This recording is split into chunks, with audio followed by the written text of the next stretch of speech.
The Absolute and Ultimate lines at DC and Marvel, respectively, have taken the world by storm, being some of the best selling comics in ages. Is this the future of the comic book industry? And more importantly, is that a good thing? The Ultimate Universe was announced and launched by Jonathan Hickman in 2023 to great success. And I mean, who was surprised? It's Jonathan Hickman. Absolute DC was then announced in 2024 after the Absolute Power event. Was Absolute DC a reaction to the Ultimate Universe? According to Scott Snyder, absolutely not. It was being developed many years before the Ultimate Universe was announced. It is absolutely a hilarious coincidence, if it is one, but there is a precedent for this. The Big Two did not just magically decide to do these alternate universe, non-mainline imprints out of the blue. Marvel did it years ago with the original Ultimate Comics, which was a varied experiment, and DC is no stranger to it either.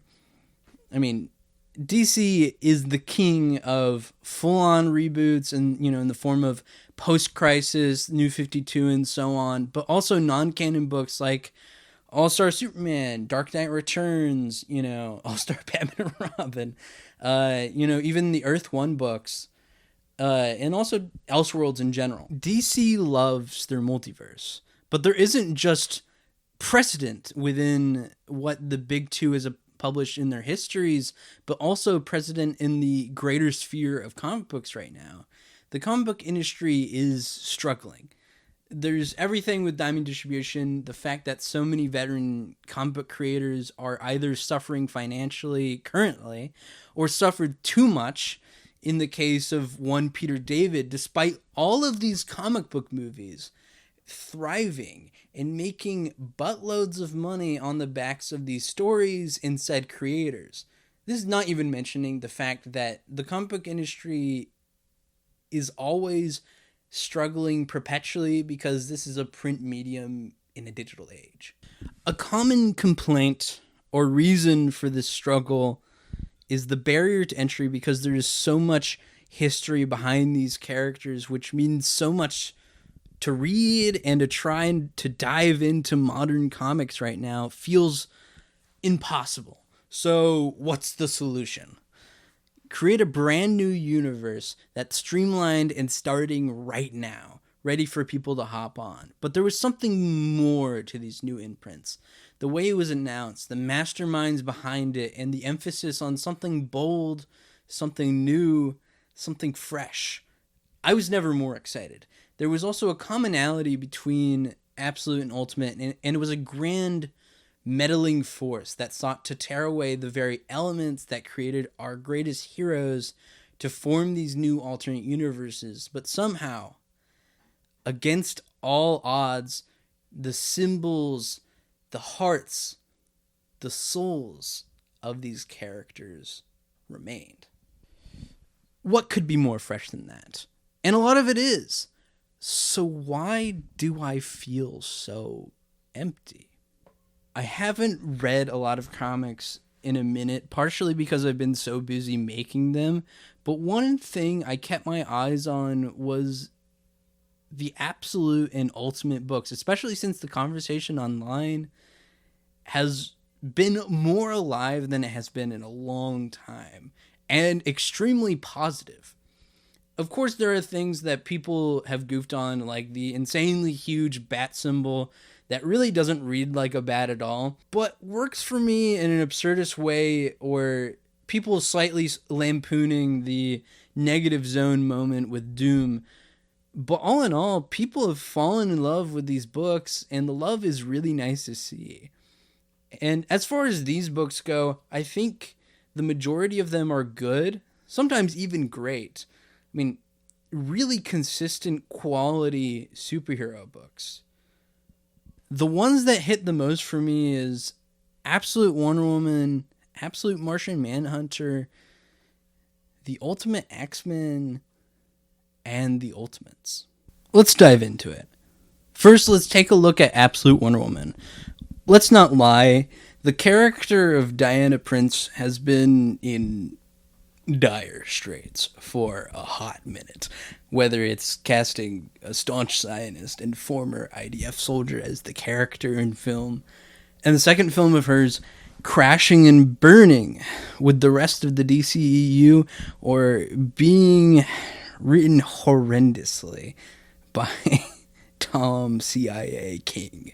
Finally, we have Wonder Woman with a great new concept backing up the series, as well as a woman writer who has been killing it in the industry for ages, whether it's her work on Captain Marvel, Birds of Prey, or The Cole. This is not even hitting at the fact that they scored with one of the best artists working at DC right now, in Hayden Sherman, who has genuinely made the series so special in so many ways. They truly get what comics are all about, and it's not just about art style, it's all about the way you tell the story through this specific medium. Like, what makes them unique in comparison to other storytelling mediums is the paneling, and the panel structures that you can create, and a series of images that create a whole that's a static image in itself and can be understood as moments in a narrative, and that can be really explored and made interesting in its own way. Then, the clearer the drawing is, the better it can serve those other narrative ideas and experimentations. All this intention comes to life in the Grecian art-inspired layouts that they implemented all throughout Absolute Wonder Woman that crafts the myth that is Absolute Wonder Woman, which is half mystic godbuster mythic battles and half emphasizing the core of classic Wonder Woman comics, and that is her relationships with the women in her life and the importance of that and how that shapes the hero she becomes. And the hero she becomes is much more complex than the DCEU or the Dekamu iterations contained, which is either merciless warrior or a hugs and kisses ambassador. Wonder Woman is a protector, not a soldier. No alliance to the US military or to the pantheon that scorned her, just to protecting the innocent and fighting back Armageddon. The only other absolute DC book that hits the same way that Absolute Wonder Woman does is none other than Martian Manhunter. Knowing the writer of Absolute Martian Manhunter, it's no surprise I fell in love with it at first sight. Speaking of love, and y'all better have no doubts that there is love in the air, because in Martian Manhunter, there's love in the smoke that invades all the senses. Everything I've read from the prolific writer Dennis Camp has wowed me from beginning to end, from his impeccable grasp on injecting his stories with the refreshing socio-political commentary whilst telling everything so beautifully and emotionally through the visual storytelling. And the only way he's able to do any of that is because Dennis works with some of the most groundbreaking artists in the comic industry right now, from Stepan Morin on 20th Century Men to Javier Rodriguez on Absolute Martian Manhunter. And man, do I love this guy. I have loved Javier's work ever since I was blown away by it in Dennis Hopeless's Spider-Woman run. But that's besides the point. What makes Martian Manhunter so good? Well, for one, this comic is absolutely bonkers. Before Martian Manhunter launched, Javier Rodriguez was already working on a DC comic, Zatanna Bring Down the House. And I think the insane visuals and psychokinetic fundamental understanding of the vast potential of comics shows why he was so perfect to tell the Martian story. Reading Absolute Martian Manhunter feels like being on acid. Not just because the visuals are absolutely insane, they are, but because this comic is dripping with anxiety, intrusive thoughts, and not even just the thought of one John Jones, everyone's thoughts. These thoughts are like smoke. Breathe it in. It all comes in all at once. Everyone's world is burning up in smoke and flare and ash Every second, every moment, every hour, all rushing and burning. Nobody hears it, nobody sees it, nobody smells it, except John. The only way I can describe how this comic makes me feel in visuals alone is dynamo. It's like a shot of espresso. It's like a living lava lamp. Absolute Martian Manhunter manages to be so many things that I feel like it should be incomprehensible, but it never misses a beat. It's Harvey. If Harvey were the Martian and Jimmy Stewart were John Jones, it goes for a buddy cop dynamic, but also he's the Martian guy living in his head. And at the same time, there's a strong emotional grounding of what happens when your life partner, it feels like, isn't someone you know anymore. That's terrifying. And it's so real. Then there's the heat. The white heat that reveals how delicate, how shaky the bonds of human society is, and how deep-seated and absurd our prejudices are, and how closely they're sitting at our doors, waiting to break out in a flash of sound and fury. The way that's explored through mass examples of burning homes and war fronts in the suburbs, it's all fascinating. But what really determined that Dennis Camp and Javier Rodriguez had crafted my favorite comic of all these comics is a simple but mind-blowingly emotional and heartbreaking fight between John and Bridge, his wife. There's so much in this scene. The contrasting colors of red and blue with these respective characters, hot with anger, upsetting, desperate, rage, cold, unknowing, forgetting, ignoring, blue. Then the tangling smoke. It was never about the heat. Heat is one thing. Heat can be weathered by cool heads and talking things out. But burning, smoke, cinder, that's the dissolution of relationships, of love, of the things that connect us as people, as neighbors, as communities, as lovers. John was never one to communicate how he was feeling in a way you might want. But she could read it. If no one else could read what he was feeling inside, it was her. She was the only one who knew the code, who could look into his eyes and know. That was their bond. The ability to look and know without reservation that he loves her. And this is where he's at. Now you realize this isn't just anger. No, this is something much greater, much deeper, much more desolate. A hurt than that could ever be. When you doubt if the one man who should love you does love you, all bets are off. There's a cloud of smoke and a burning fragrance of insecurity between them. There is a certain amount of vulnerability and gritty reality to this scene that I don't think I've ever seen at DC since maybe Abby and Swampy. Relationship drama is a dime a dozen in superhero comics, but this hyper-specific tearjerker scene all about not being able to read the person you love anymore, that's something I get more than anyone else as someone who is always in my own head. And that darkness of not knowing your own mind is devastating. While Absolute Martian Manhunter, mind-meltingly personal and psychedelic and maddening and psychosocial, Dennis Camp's The Ultimates is big and political and ideological and shockingly about America in so many fashions. The Ultimates feels like the history of the Marvel Universe and the history of America melded into one in the darkest and most beautiful of ways.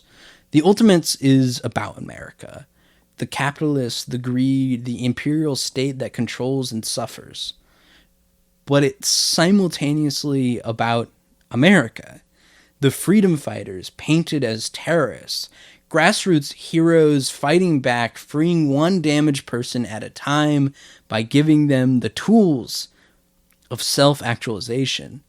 A god made prisoner, an island of indigenous people poisoned with radiation, a scientist who lost and killed his friends 2 times over, driven half to madness, a soldier lost in time who still believes in saving America, even if it drives him mad, and the idealist, stark scientist who just looks in wonder at what can be and forges forward with reckless abandon. The Ultimates, at its core, is digging your destiny out of the dumpster and saying, it's mine.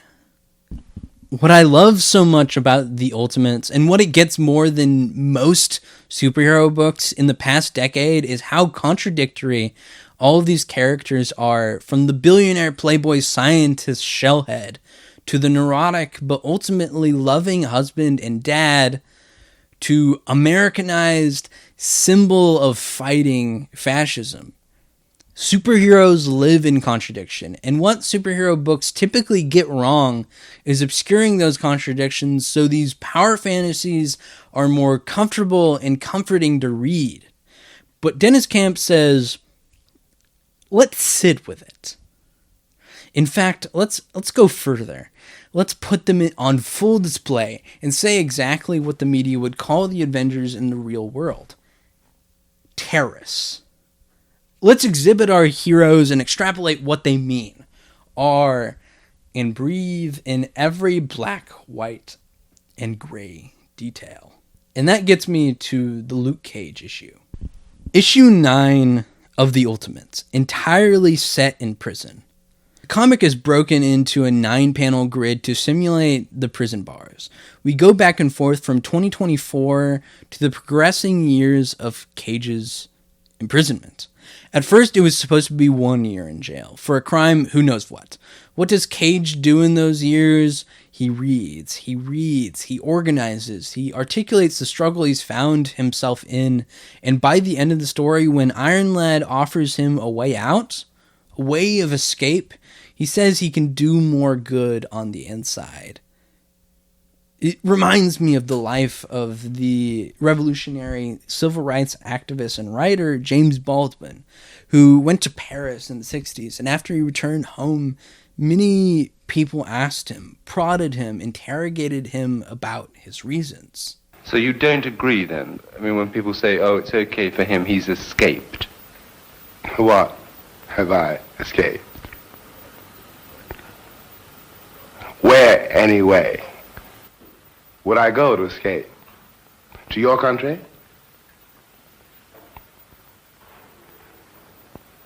Would I get a political asylum here?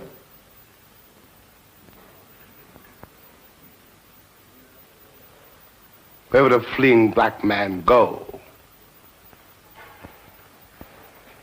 if he wanted to escape? Tony doesn't get it. After all he's been through, why remain?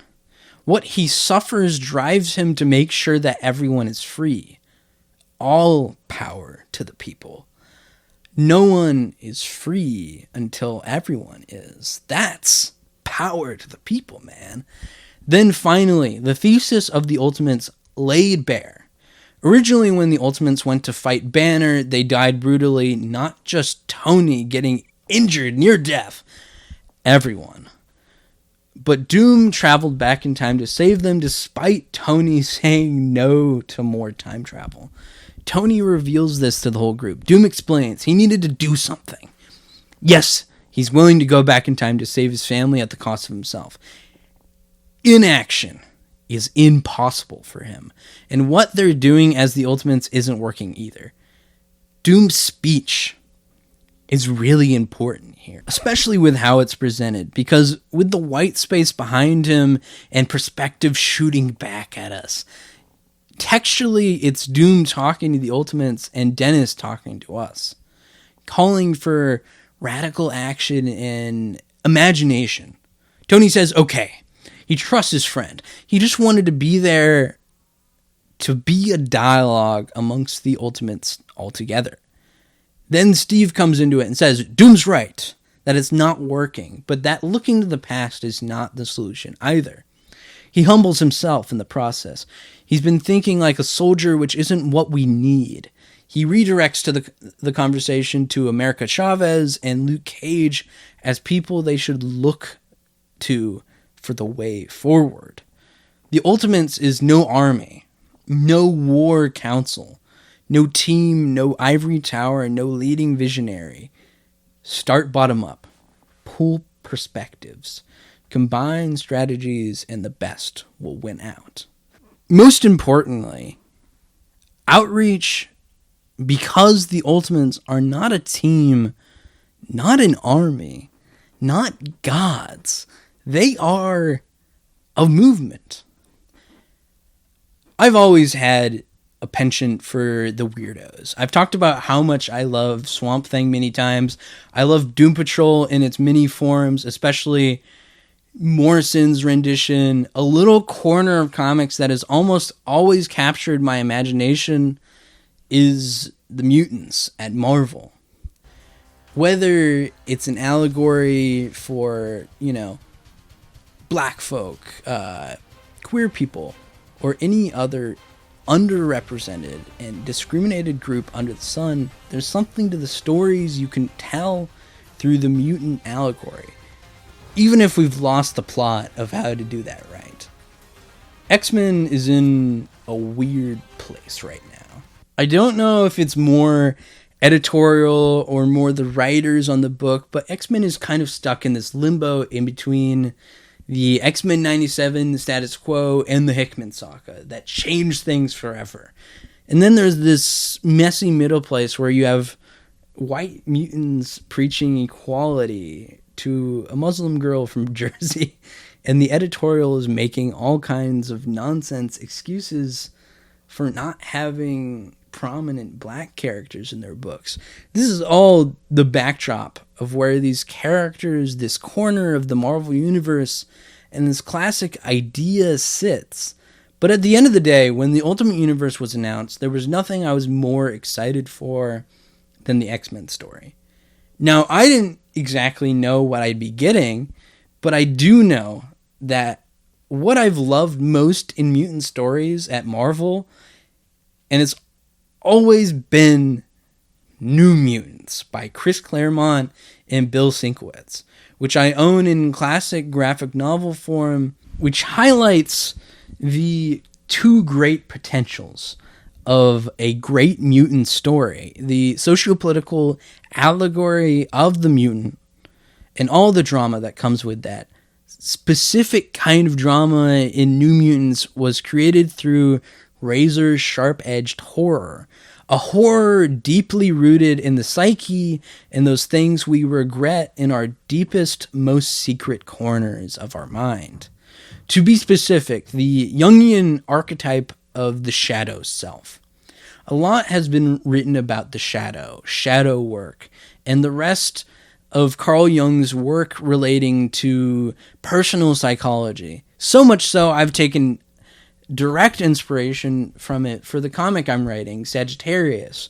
So color myself shocked when I see not only Dennis Camp, but also Peach Momoko pulling from that same phenomenon.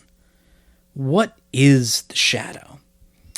The shadow, according to Carl Jung, is that hidden, repressed, for the most part inferior and guilt-laden personality whose ultimate ramifications reach back into the realm of our animal ancestors. It has been believed hitherto that the human shadow was the source of evil.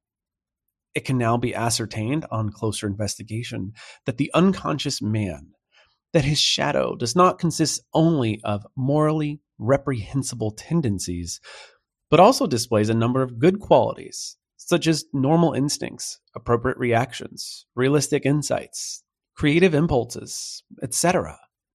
And that's what we find in Ultimate X-Men. I thank the comic book gods every single day that Peach Momoko exists. I've been obsessed with Peach's art for a very long time now, but when Ultimate X-Men was on the horizon, I knew we were in for something special. And honestly, it's the shot of adrenaline that I think I needed as an X-Men fan, because I've been kind of feeling down about the future of these stories, and Momoko brings something so fresh to the table that turns it all around for me. The mutant metaphor, I feel, is something that's been spinning its wheels for a while now. It found footing in Krakoa, and many great stories have been told in the shoes of the hated and disenfranchised, but intersectionalism is something that hadn't really been struck for quite a while. I mean, Homo superior is a falsehood forced on the mutants to blind them to their exploitation, much like many institutions in our own world. They use fanatical religious rhetoric to make the public fear them.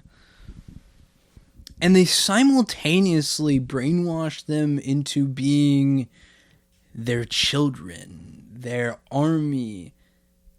This brings the contradiction of the school for gifted youngsters and the military force of it all to the forefront in a refreshing way.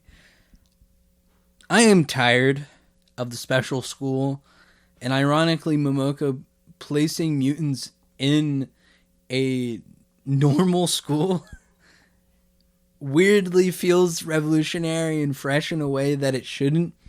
But the execution has so much style, substance, and groundedness to it that I can't but be like, yay! Peach Momoko has such a hyper-specific and utterly unique style that it just feels like something that couldn't happen at Marvel Comics. This painterly, Ghibli-esque style sings from page to panel to print. This book manages to seamlessly meld these themes of suicide and the personal guilt that comes with that, with this very mystical take on the mutant allegory reminiscent of Spirited Away or Princess Mononoke. This is not even talking about the children of the atom. Possibly the most insane idea Momoko brings to the table. The children of the atom, in layman's terms, is making this universe's equivalent of Professor Xavier's School for Gifted Youngsters a cult that targets kids to lift them up as rightful saviors of the world and using that higher self-esteem to manipulate them.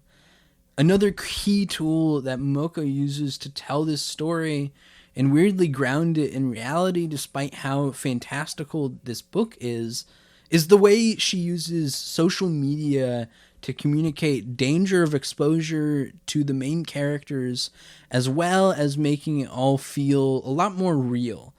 And you can tell it's written by a writer who actually, uses social media. There's even cases of people stuck in the Children of Atom cult learning more about why what is going down there is wrong through social media.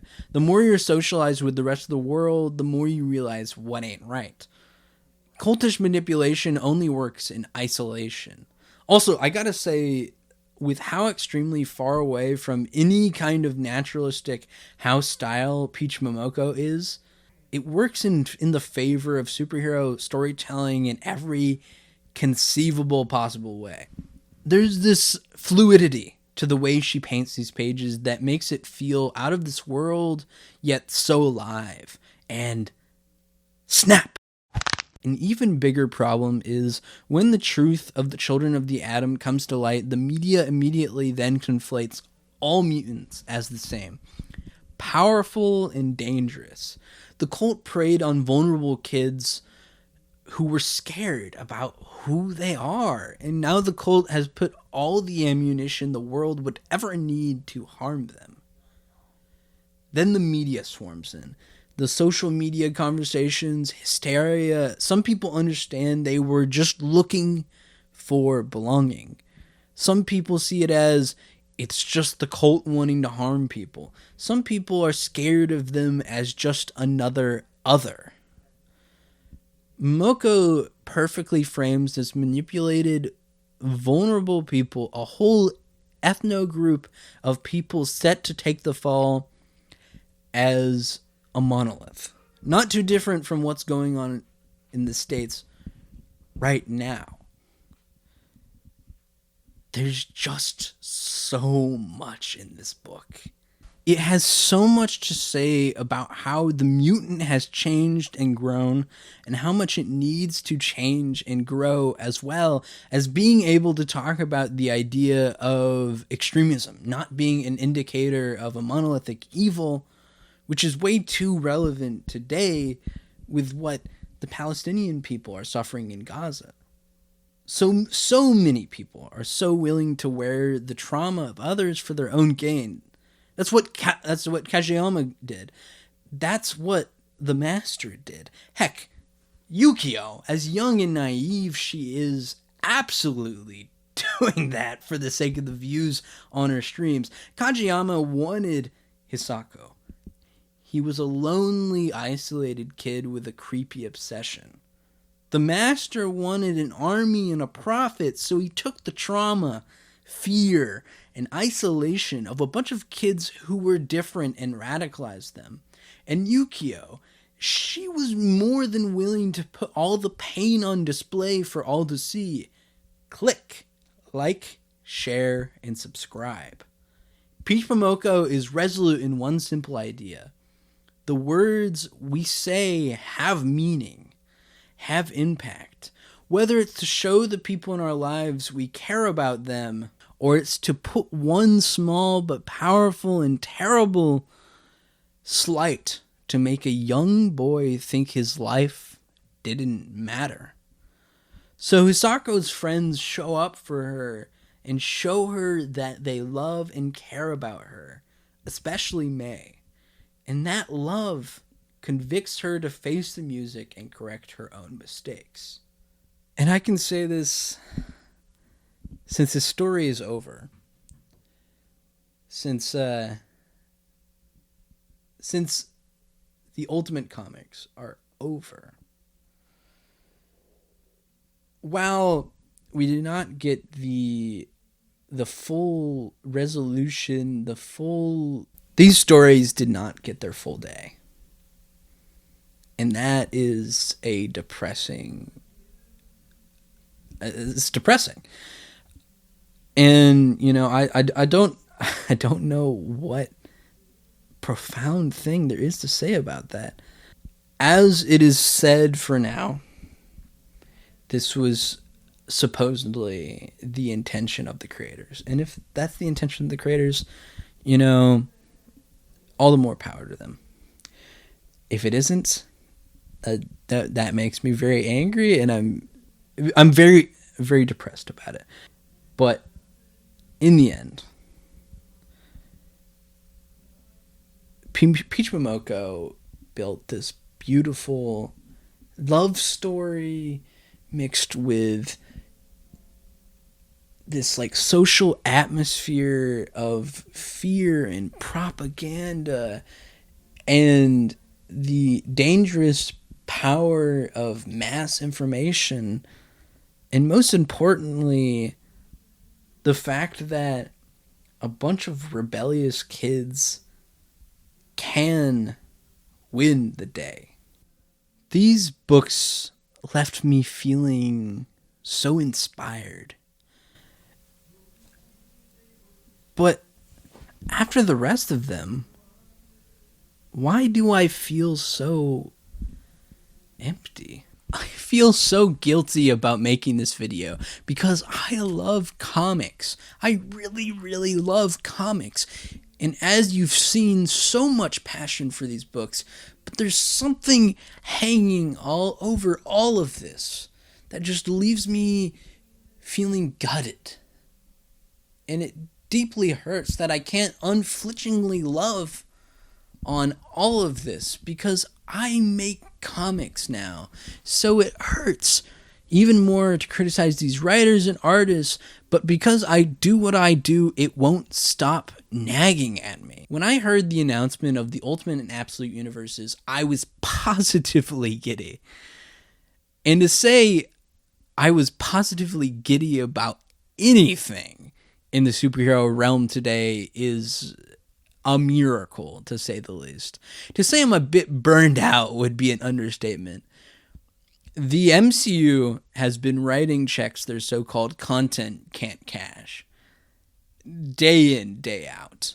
To say I'm tired of standard superhero comics at Marvel and DC would be an understatement. I will never tire of the superhero story, but the way it's being told these days is leaving me exhausted. Where do I start? Can DC stop giving Jeff Loeb jobs? He's an awful person, and he isn't a good writer anymore. Like, is that too much to ask? That you, like, hire people who are, like, good? Especially when the work he's doing is, like, so awful and nostalgia baity. Also, like, Tom King. Tom Genocide CIA King. Please, for the love of all that is holy, somebody kick that Nepo baby war criminal apologist writer out of every single space he's in. I know DC is a perpetual boys club, always has been, always will be, but is it too much to ask for some change? When I saw Absolute and Ultimate on the horizon, I believed, if only for a second, that things would change, that we would have something bold, fresh, and new for the future of DC and Marvel. And in some cases, we got that. But in other cases, the more things change, the more they stay the same. Outside of Dennis Camp and Peter Moko's contributions, they don't really feel experimental to me. Most of them are good quality comics, but they don't excite me.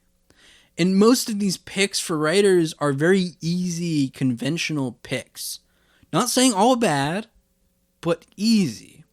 Jonathan Hickman, easy.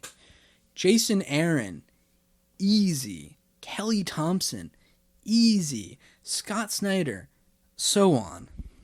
This is not even touching why I simply just don't connect with the stories that I haven't gone in depth with. I don't have enough time to accurately describe my issues with Ultimate Spider-Man. It feels like a shallow Spider-Man fan's wet dream without any of the substance. I love those first couple stories, especially how Peter's emptiness pre-getting his powers is articulated. I think that's powerful, dramatic stuff. But once the series got into just chugging along, I became a mix of bored and frustrated because Hickman can do better. So why not? And don't get me started on MJ. There's no point in putting these two together if one of them just isn't going to be a full character for the sake of the marriage. When things happen and choices are made, there should be reactions. Mary Jane should react when her husband is at risk of death. And last of all, she should have her own story apart from her husband. Like, why is it so impossible for modern superhero writers to write full individual plot lines for the characters who don't have superpowers? Like, when did we lose that ability? I'm going to stop there because any more than that is going to get me hate mail and a rock thrown through my window. Let's talk Batman. While Nick Dragotta's art is definitely a lot of fun, and honestly I would have been so game if it was exclusively printed in black and white, a la classic manga, because it suits his style. It just feels like Scott Snyder is just doing Scott Snyder Batman, and I've already seen that. This is just another paint job of lower class and even more maximalist Batman. Not even gonna touch the, while fun, pretty weak sauce Batman Fights the KKK annual. This is not even getting started on Jason Aaron's Absolute Superman. After reading Jason Aaron's brief stint in Action Comics recently, I had never been more excited to see Jason Aaron's take on an alternate universe Superman.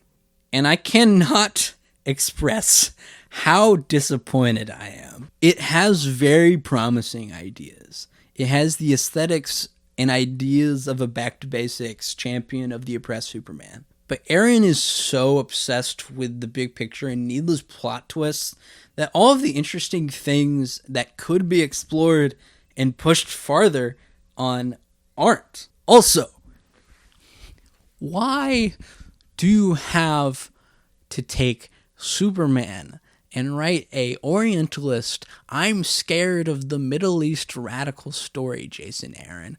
Why? It's funny. This whole video started with me reading The Power Fantasy by Kieran Gillen and becoming obsessed with the version of Absolute Superman in my head brought to life by Gillen in lieu of Santa Valentina, but that's when I realized I'm the problem too. Swapping Aaron for Gillen doesn't change anything. That's just another guy who's been in the industry for 30 plus years. Nothing ventured, nothing gained. It doesn't matter what fan canon I have in my head. What matters is the responsibility you have here to be something more, something greater. Did you know Marvel and DC didn't start out publishing superhero comics? I mean, DC was born out of a company founded by someone who started out writing war stories and printing the funnies. It didn't start out with the Man of Steel or the Dark Knight. I mean, it's literally in the name, Detective Comics. Batman didn't even exist until issue 27. I mean, Marty Goodman, who founded Marvel Comics, at the time Timely, started out publishing Western pulps, but then obstacles came. When World War II ended, we had no time for heroes. When the moral panic started in the 50s, and Frederick Wortham came in saying comics created juvenile delinquents, and general social corruption.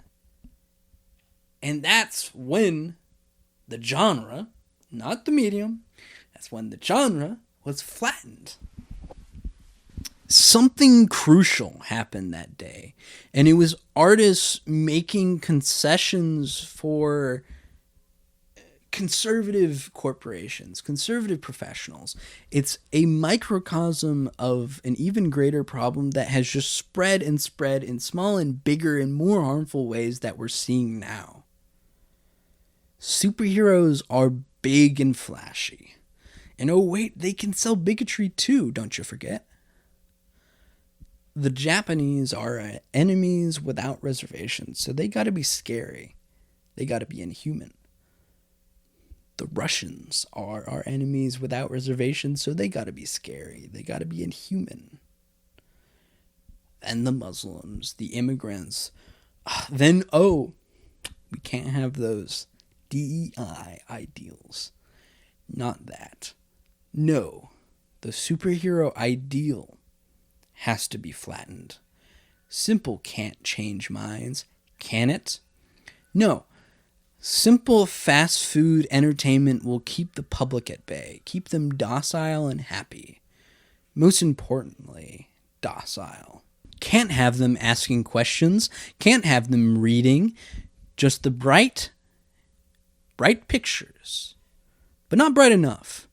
They could start to think and challenge ideas. The entertainment has to say something, but not really say something. It has to bear the effect of having said something without saying something. A meaningful, meaningless illusion of progress. Oh, we've got the house now. The man behind the curtain can walk out, shake your hand, and stab you in the back. Sorry, I'm getting ahead of myself. I love comics, and I'm afraid of what we've become. I'm not saying entertaining is bad, but entertainment and nothing else, I can't live without reality. I don't love comics because Batman's on the cover or Superman or whoever. What made me fall in love with comics is the humans behind them. The creative people. Jack Kirby, Louise Simonson, Bill Finger, Ann Nesenti, Denny O'Neil, Bill Mantlo, Francis Manapul, G. Willow Wilson, Alan Moore. I could go on for days. I mean, one of the biggest inspirations behind making Prodigy Comics was Milestone, was Dwayne McDuffie. We need less recognizable icons and more artist-driven art. Maybe I won't enjoy myself as much as you are, but my passion for comics as a medium has only grown. I write comics right now. I can say that. I write comics. I write about superheroes and inequality and social issues and the interrelationship drama that drives us and tears us apart. I write about evil and types of daily choices that keeps that evil at bay. I write about the cycles of violence that control us and change us. I write about organizing and seeing what's happening in the world and doing something about it.